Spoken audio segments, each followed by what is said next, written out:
আসসালামু আলাইকুম। একটি নন ফ্রস্ট ইলেকট্রনিক সিস্টেম ফ্রিজে আপনারা কিভাবে কাজ করবেন বা এটার কি সমস্যা কিভাবে বুঝবেন। এই ফ্রিজটা ওনাদের কমপ্লেন হচ্ছে ঠান্ডা হয় না, নর্মালে একেবারেই হয় না, ডিপে নর্মালের মতন ঠান্ডা আসে। তো এরকম হলে আপনারা আগে খেয়াল করবেন, এই যে ছোট ছোট ফাঁকাগুলো আছে দেখা যাচ্ছে, এরকম বরফ জমা কিনা। বরফ যদি জমে থাকে এরকম এই ফাঁকাগুলোর ভিতরে, তাহলে আপনি এইটুকু কনফার্ম হইতে পারবেন গ্যাস এবং কম্প্রেসার আপনার ঠিক আছে। এখন গ্যাস কম্প্রেসার যেহেতু ঠিক আছে, তো আপনার এটা বোঝাই গেল যে এতে মেকানিক্যাল জিনিসগুলো ঠিক আছে, মেকানিক্যাল জিনিসে কোনো প্রবলেম নেই। তো এরকম যদি বরফ জমে থাকে, অনেকেই এরকম বরফ দেখে এইটা কভারটা খুলে অনেক সময় গরম পানি দিয়ে ওয়াশ করে আবার চালু করে দিয়ে চলে আসেন। তো এই ক্ষেত্রে এরকম হইলে আপনার প্রবলেম কিন্তু সলভ হলো না, এই ক্ষেত্রে আপনার এই সমস্যাটা রয়েই গেল। তো আমি যেটা এখন করব, হেয়ার ড্রাই দিয়ে প্রথমত এটা আমি বরফটা গলে যাওয়ার জন্য হেয়ার ড্রাই দিয়ে আমি বরফটাকে গালিয়ে নিব। গালিয়ে নিলে সহজে কভারটা খোলা যাবে। কভারটা যদি খোলা যায় তো আমি পার্টসগুলো চেক করতে পারব। আর বরফ থাকা অবস্থায় খুলতে চাইলে অবশ্যই কভারটা ভেঙে যাবে। এক্ষেত্রে আমি বরফগুলোকে আগে গালিয়ে নিব, আর গালিয়ে নেওয়ার পরে আমি এটা কভারটাকে খোলার চেষ্টা করব। এখানে মোটামুটি 3টা স্ক্রু থাকে। প্রথমত যে উপরের স্ক্রুটা দেখা যাচ্ছে এটা খুলে, তারপরে ডানে একটা বামে একটা স্ক্রু, এগুলো খুলব।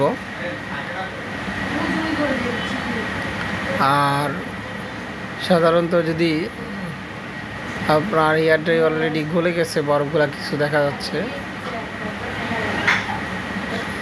তো চেষ্টা করবেন অবশ্যই বরফগুলো গালিয়ে তারপরে খোলার জন্য।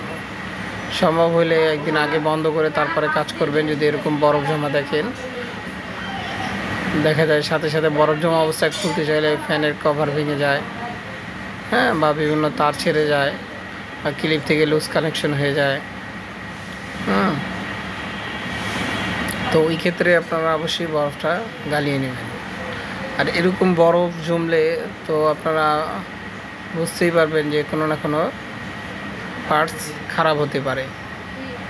তো খারাপ হলে তো কি করবেন, আর এই ফ্রিজগুলোতে সবচাইতে বেশি যেই জিনিসটা খারাপ হয়ে থাকে তা হচ্ছে থার্মাল ফিউজ। তো অবশ্যই সবার আগে থার্মাল ফিউজগুলো চেক করবেন। এখানে একটা ফ্রিজ খারাপ হলে তার সবগুলো পার্টসই খারাপ হয় না। রানিং ফ্রিজ দেখবেন 2-1টা পার্টস খারাপ হয়ে থাকে। এর ভিতরে সবচেয়ে প্রথমটা হলো থার্মাল ফিউজ। তারপরে এখানে যেরকম হিটার আছে, আপনি হিটার দেখতে পারেন। হিটারের পরে যেটা দেখবেন আপনারা, এখানে সেন্সর বলে, সেন্সরটা ওই খারাপ হলেও হতে পারে। ওই ক্ষেত্রে আপনারা সেন্সরগুলো অনেকে কিভাবে চেক করেন বা এটা কিভাবে চেক করতে হয় অনেকেই বুঝতে পারেন না। এই যে দেখা যাচ্ছে সেন্সর নির্তারের, আর এইখানে এই যে দেখেন টোটালি ফ্রিজটা চেম্বারে বরফ জমে আছে। আর এই চেম্বারের নিচে হচ্ছে আপনার হিটারটা, যেটা নাকি গ্লাস হিটার বলে। তো আমি এগুলার ক্লিপটা খুলে যেটা করব, আমি আগে এই পার্টসগুলো চেক করে নিব যে ফ্রিজে পার্টসগুলো ঠিকঠাক মতন আছে কি না।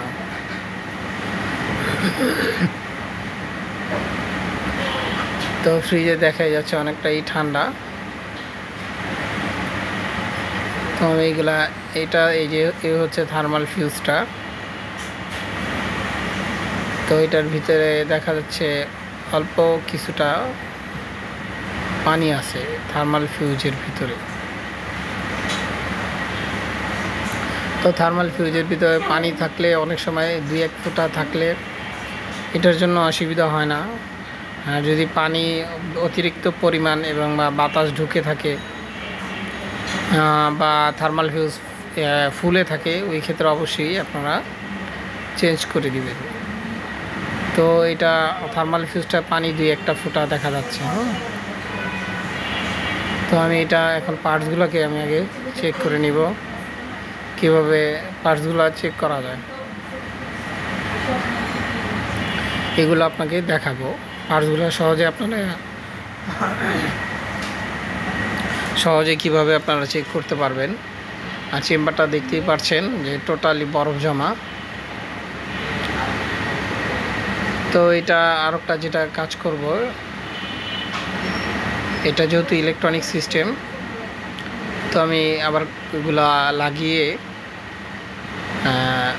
প্লাগটা লাগিয়ে দিয়ে মিটার লাগবে ওই হিটারের লাইনে, এম্পিয়ারে সেট করে আমি ফ্রিজে সুইচ দিয়ে দিব। আর দরজা 2টা অবশ্যই ফাঁকা রাখবেন। তো এইটা ফ্রিজের সিস্টেমটা হচ্ছে, যদি আপনার সমস্ত পার্টসপাতি ঠিক থাকে তো অবশ্যই এম্পিয়ারে দিয়ে যখন দরজা খুলে ফ্রিজ অন করবেন, এটা ঠিক থাকলে অবশ্যই এটা হিটারে পড়বে এবং হিটারে লাইন দেখাবে। কিন্তু এটা দেখাচ্ছে না, 0 সব কিছু। তো সব কিছু 0 যেহেতু মানে বোঝা যাচ্ছে কোথাও না কোথাও প্রবলেম আছে। তো আমি এটা থার্মাল ফিউজটা চেক করবো আগে। দেখেন ওই যে লাল বাতিটা জ্বলছে, মানে থার্মাল ফিউজটাও ঠিক আছে, মানে ফিউজটা কোনো প্রবলেম নেই। আর সবসময় খেয়াল করবেন থার্মাল ফিউজে যদি পানি ঢুকে থাকে বা বাতাস ঢুকে থাকে তাহলে ওইটা সাধারণত খারাপই হয়। এটা ভালো আছে যেহেতু অল্প পরিমাণে 2-1 ফোঁটা পানি। যদি এরকম মনে করেন অনেকটাই পানি ঢুকে আছে, অবশ্যই চেঞ্জ করে দিবেন। বা থার্মাল ফিউজটা ফুলে আছে, বাতাস ঢুকলে তো ওই ফিউজগুলো কাজ করে না সাধারণত। আর এটা হচ্ছে সেন্সরটা, যেটা ডি সেন্সর, যেটা থার্মোস্টেটের পরিবর্তে এটা লাগানো হয় যেহেতু এটা ইলেকট্রনিক সিস্টেম। আর আমি এখন সেন্সরটাও চেক করব, সেন্সরটার কী অবস্থা সেটাও দেখব।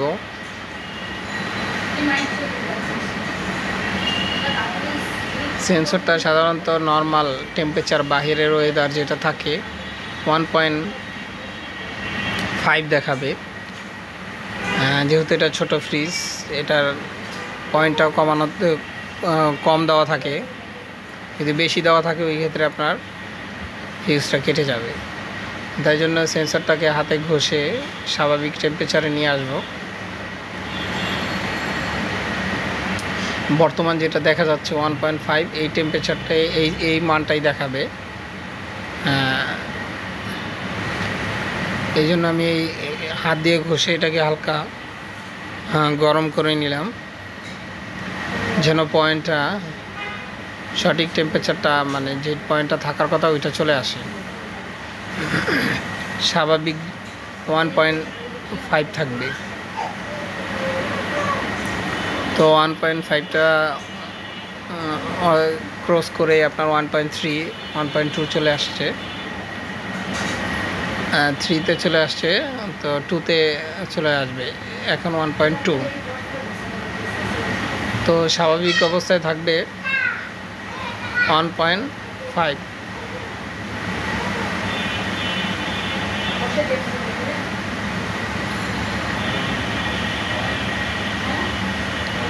আমি কিছুক্ষণ এটাকে ঘষে নিলাম, হাত দিয়ে গরম করে নিলাম।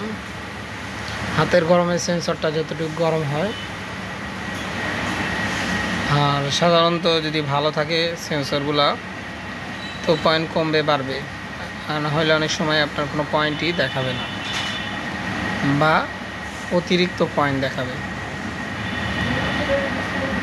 নষ্ট হয়ে গেলে অতিরিক্ত পয়েন্ট দেখাবে। আর যে সমস্ত ফ্রিজে খেয়াল করবেন ছোট হয়ে থাকলে 1.5 থাকে। আমি একটা নতুন সেন্সর একটা নিলাম যেটা নাকি 3.5, এটা হচ্ছে একটু বড় ফ্রিজের হয়ে থাকে।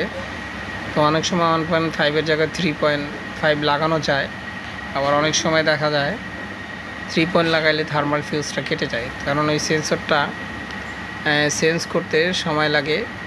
এক্ষেত্রে হিট হতে হতে হিটারের তো দেখা যায় যে অতিরিক্ত হিট চলে আসলে যদি সেন্সরে ওই মান অনুযায়ী সার্কিটে সিগন্যাল না দেয়, তো এই ক্ষেত্রে দেখা যায় থার্মাল ফিউজটা গরম হয়ে যায়, তো কেটে যায়। আমি এমনি নতুন একটা সেন্সর মেপে নিলাম, এটা 3.45 দেখাবে স্বাভাবিক টেম্পারেচারে। এখন স্বাভাবিক টেম্পারেচারে আছে, এটা 3.4। তো অনেক সময় যেটা অনেকেই ভুল করেন, সেন্সর একটার জায়গায় আরেকটা লাগান। তো খেয়াল রাখবেন যেই মানের সেন্সর থাকে ওইটাই লাগাইতে হয়। তো মান চেঞ্জ হয়ে গেলে তো ফ্রিজের সিস্টেমও চেঞ্জ হয়ে যায়, ফ্রিজ আবার প্রবলেম করতে থাকে। তো আমি হালকা একটু গরম পানিতে দিয়ে একটু দেখলাম, এটা যেহেতু নতুন সেন্সর, যে কতটুকু এটা কমে যায় পয়েন্টটা, যেটা রেজিস্ট্যান্স বা ওইটা যে সেন্সরে একটা পয়েন্ট দেওয়া থাকে, অলরেডি 2.5 চলে আসছে। আমি এটা একটু চেক করে দেখলাম, যেহেতু গরম পানি আসছে। এটা যেহেতু নতুন সেন্সর, আমি যেহেতু এটা হিটারে লাইন আসছে না, অনেক সময় হিটারে লাইন দেখায় না, থার্মাল ফিউজ যদি কাটা থাকে হিটার বা সেন্সর খারাপ থাকে। তো আমি এটা এই জন্য নতুন সেন্সর লাগিয়ে নিব, প্লাস থার্মাল ফিউজও আমি লাগিয়ে আমি চেক করব যে ফ্রিজটা ঠিক মতন কী জন্য কাজ করছে না বা বরফ জমে যাচ্ছে। তো এটা আবার পয়েন্টটা দেখেন 3.3 আসছে, 3.4 চলে আসছে। তো যেহেতু 3.4 চলে আসছে, আমি এগুলা একটু ঠান্ডা লাগিয়ে আবার পয়েন্টটাকে বাড়িয়ে নিলাম। এখন এগুলো আমি সেটিং করে দিলাম। এখন আবার আমি এটা দরজাটা খোলা রেখে, এটা অনেকেই জানে না কিভাবে হিটারে ফালাইতে হয় ইলেকট্রনিক্স ফ্রিজ। তো অবশ্যই দরজা খোলা রেখে হিটারে মিটার এম্পিয়ারে লাগিয়ে অন করলে দেখাবে। তো অলরেডি দেখাচ্ছে যেটা 0.5 মানে হাফ এম্পিয়ার নিচে হিটার চলছে। এখন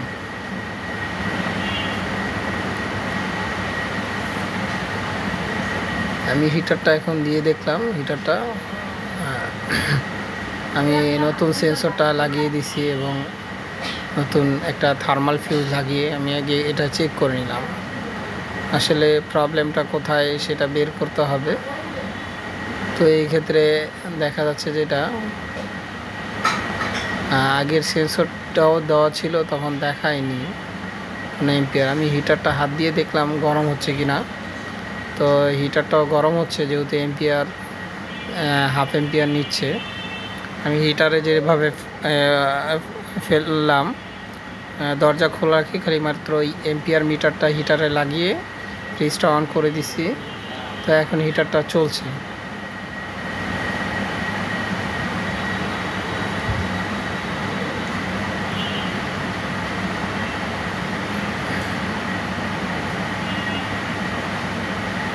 হিটারটা অনেকক্ষণ চলছে, তো মোটামুটি বরফগুলা গলে যাচ্ছে হালকা হালকা।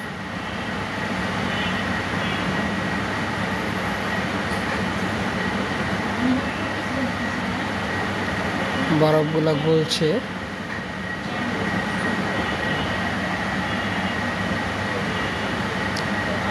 আস্তে আস্তে বরফগুলো গলে যাবে, টোটাল বরফটা গলে যাবে। কিন্তু আমি টোটালটা আপনার বরফ গালাইতে গেলে মোটামুটি আধা ঘন্টার সময় লেগে যাবে। তো এত সময় নিয়ে তো বরফ গালানো যাবে না। এটা জাস্ট আমি চেক করার জন্য, মানে ফ্রিজটার ভিতরে প্রবলেমটা কোথায়। তো যতটুকু দেখা যাচ্ছে প্রবলেমটা ফ্রিজের মূলত আপনার সেন্সরটা, নতুন সেন্সর যেটা এটা ঠিক আছে, থার্মাল ফিউজও ঠিক আছে। আগের যে সেন্সরটা আমি লাগানো হয়েছে, তো আগের যে সেন্সরটা ছিল ওইটা দেখলাম যে মোটামুটি ঠিক আছে। তাহলে বরফটা জমলো কী জন্য বা কেন বরফটা জমে? এই যে ক্লিপটা দেখলেন, এই ক্লিপ এর যে ভিতরে পিনগুলা, এটা লুজ কানেকশন অনেক সময় হয়ে থাকে। তো যখন দেখবেন সেন্সর বা থার্মাল ফিউজ সব কিছুই ঠিক দেখাচ্ছে, তখন অবশ্যই বুঝতে পারবেন যে এটা নিশ্চয়ই কোনো হলো অনেক সময় ইলেকট্রনিক বোর্ড থেকে আপনার হিটারে লাইন দেয় না। সেন্সর ভালো থাকার পরও এটা যেহেতু লাইন দিচ্ছে না, আমি আগের সেন্সর লাগিয়ে তো আবার চেক করলাম, ওইটা দিয়েও ঠিক আছে দেখা যাচ্ছে। নতুনটাও দিয়েও লাগানো হয়েছে এবং আগের সেন্সরটা দিয়েও দেখলাম 1/2 এম্পিয়ার নিচ্ছে। তো সেন্সর, থার্মাল ফিউজ, হিটার এগুলো সবই ঠিক আছে। তো প্রবলেমটা হলো এটা যেটা পেলাম সেটা হলো ক্লিপে লুজ কানেকশন থাকার ফলে তো এটা কাজ করছে না। অনেক সময় দেখবেন যে তারে মরিচার মতন ধরে যায়, ওই ক্ষেত্রে কানেকশন লুজ পেয়ে থাকে। তো এটাও সেটাই হয়েছে। এই ফ্রিজটার বয়স প্রায় 15 বছরের উপরে। এই যে অলরেডি দেখলেন যে আপনার হিটারের লাইনটা ছেড়ে দিছে, 0 হয়ে গেছে। মানে সেন্সরে পর্যাপ্ত পরিমাণ গরম যে টেম্পারেচার পেয়েছে, এই জন্য লাইনটা অলরেডি ছেড়ে দিয়েছে। এই জন্য এম্পিয়ার মিটার 0 দেখাচ্ছে। আর যেহেতু এই ফ্রিজটার বয়স প্রায় 15 বছরের উপরে, 15 বছর প্লাস, এই ফ্রিজটা কয়েকজন এসে কাজ করে দিয়ে গেছে, এসে শুধু গরম পানি ঢেলে চলে গেছে। তো গরম পানি ঢাললে দেখা যায় 1 সপ্তাহ ভালো চলে, তো এতে তো ওনার সমাধান হয় না। আর এখন যেহেতু হিটার থেকে লাইনটা ছেড়ে দিছে, 0 দেখাচ্ছে। এটা আমি দেখবো, এটা এখন যেহেতু ছেড়ে দিছে, এখন অবশ্যই এটার কম্প্রেসার এবং ফ্যান চলবে। এখন পর্যন্ত চলেনি। আর হিটারে থেকে ছাড়ার সাথে সাথেই কম্প্রেসার লাইনটা না একটু অপেক্ষা করতে হয়। তো এই ক্ষেত্রে আমি কিছুক্ষণ অপেক্ষা করে নিলাম। এখন যেটা দেখা যাচ্ছে 96, মানে আপনার 1/2 এম্পিয়ারও না, এটা হচ্ছে আপনার 1 এম্পিয়ারের, মানে আপনার 10%। তো এখন আবার ফ্যানটা বন্ধ হয়ে গেছে। যখন দরজাটা খুলবেন দেখবেন ফ্যানটা বন্ধ হয়ে যাবে। এখন 0 এই যে আবার দরজাটা আমি লাগিয়েছি, এই জন্য আবার এম্পিয়ার দেখাচ্ছে, ফ্যানের এম্পিয়ার। এটা হিটারের সাথে যেহেতু কানেকশন, তো এই ক্ষেত্রে ফ্যানের এম্পিয়ারটা ওই হিটারে লাগালে ওই ফ্যানের এম্পিয়ারটা দেখা যায়। ফ্যানটা যেহেতু হিটারের সাথে কানেকশন, হিটারের নিউট্রাল, তো এখন আমার ফ্যানের এম্পিয়ার দেখাচ্ছে। তো আপনারা বুঝতেই পারলেন একটা ফ্রিজে কিভাবে সহজে আপনি কাজ করবেন বা বুঝবেন। আমি এই জন্য মোটামুটি আমার বোঝা হলো যে এটা ফ্রিজের সব পার্টসপাতিগুলো ঠিক আছে। তাই আমি এইগুলো হালকা কুসুম গরম পানি দিয়ে আপনার বরফটাকে গালিয়ে দিব। আর সবসময় খেয়াল রাখবেন অতিরিক্ত গরম পানি দিয়ে অবশ্যই ওয়াশ করবেন না, বরফটা গালাবেন না। ওই ক্ষেত্রে আপনার বডিতে অনেকটাই ক্ষতি, প্লাস্টিক অনেক সময় ফুলে যাবে এবং চেম্বারের জন্য ক্ষতি। যে সবচাইতে উত্তম হবে ফ্রিজ যদি সম্ভব হয় একদিন আগে বন্ধ করে পরের দিন কাজ করা, যদি এরকম বরফ জমে থাকে। আর সেটাও যদি না সম্ভব হয় কুসুম হালকা গরম পানি দিয়ে আপনারা কভারটা খুলবেন এবং চেম্বারটা ওয়াশ করে নেবেন। তো এটা যেটা আপনারা বুঝতেই পারলেন, এটা যে প্রবলেমটা পাওয়া গেল সেটা হচ্ছে এটা যে হিটারের যে ক্লিপের ভিতরে ছোট ছোট যে তামার যে পাতগুলো আছে, তো ওই পাতের আপনার কানেকশনটা লুজ বা পাতে মরিচা ধরে গেছে, হ্যাঁ, এরকম হলেই সাধারণত এই প্রবলেমটা হয়ে থাকে। তো অনেক সময় অনেকেই কাজ করেন এসে ওয়াশ করে দেন, তো কাজ হয় না। তো খেয়াল রাখবেন যে সমস্ত ক্লিপগুলো থাকে এগুলার খেয়াল করবেন, বা ক্লিপগুলো সবসময় খুলে আবার লাগানোর চেষ্টা করবেন। এবং ইলেকট্রনিক্স বোর্ডেরও ক্লিপগুলো আপনারা খুলে আবার শক্ত করে চাপ দিয়ে লাগিয়ে নেবেন। তাহলে আশা করা যায় আপনারা সহজে ফ্রিজটার কাজ করতে পারবেন। এটাই আমি এগুলো বরফগুলো এখন ভালো করে ওয়াশ করে সব কিছু জায়গা মতন বসিয়ে দিব, আর আগের পার্টসগুলাই আমি লাগিয়ে দিব। যেহেতু আপনার সব পার্টস ঠিক আছে। আর এই যে ক্লিপটা দেখছেন এখন, এই ক্লিপটার ভিতরেই লুজ কানেকশন ছিল। এই পিনগুলো ছোট ছোট লুজ কানেকশন থাকার ফলে এই জিনিসটা হয়েছে। বা অনেক সময় এটা অনেকে খুলতে নিলে ক্লিপগুলা টান খায়, তো টান খেয়ে অনেক সময় লুজ কানেকশনটা তৈরি হয়। তো এভাবে করে ইনশাল্লাহ আপনারা চাইলেই নিজেরাই এই কাজটা করে নিতে পারেন, আপনার ফ্রিজটা আপনি নিজেই ঠিক করে নিতে পারেন। আসসালামু আলাইকুম।